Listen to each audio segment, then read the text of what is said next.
Halo anak-anak, berjumpa kembali dengan Bapak. Berjumpa kembali dengan Bapak. Untuk pertemuan kali ini kita akan mempelajari muatan IPA. Topik yang akan kita bahas adalah proses penyaluran energi listrik. Proses penyaluran energi listrik. Globalisasi mempunyai pengaruh yang sangat besar bagi kemajuan teknologi terkait energi listrik. Sumber utama energi listrik adalah pembangkit listrik. Salah satu contohnya pembangkit listrik adalah pembangkit listrik tenaga air atau PLTA. Karena di Indonesia banyak sekali pembangkit listrik, baik itu pembangkit listrik tenaga diesel (PLTD), pembangkit listrik tenaga surya matahari, pembangkit listrik tenaga panas bumi, dan sebagainya.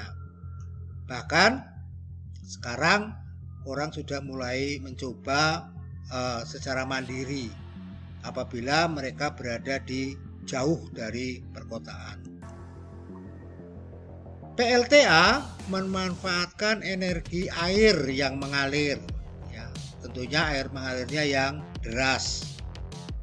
Aliran air dialirkan melalui pipa-pipa khusus untuk menggerakkan turbin.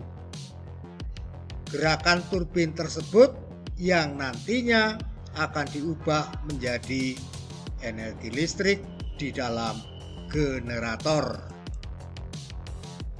Di dalam ruang lingkup yang sangat kecil, beberapa daerah yang terpencil biasanya memanfaatkan atau menggunakan pembangkit listrik secara mandiri.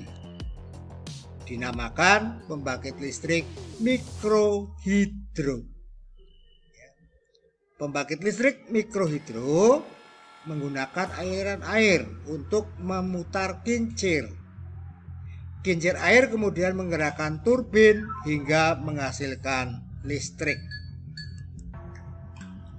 Bagaimana proses penyalurannya? Proses penyaluran energi listrik yang dihasilkan oleh pembangkit listrik tenaga air itu sudah siap disalurkan, misalkan dari bendungan, Kemudian yang kedua, energi listrik disalurkan terlebih dahulu melalui kabel-kabel yang besar, yang terpasang di menara saluran udara tegangan ekstra tinggi. Banyak orang mengatakan aliran SUTEP, saluran udara tegangan ekstra tinggi. Maka ini harus hati-hati, harus jauh dari jangkauan penduduk. Yang ketiga, energi listrik kemudian masuk ke dalam transformator untuk menaikkan atau menurunkan tegangan yang di sini,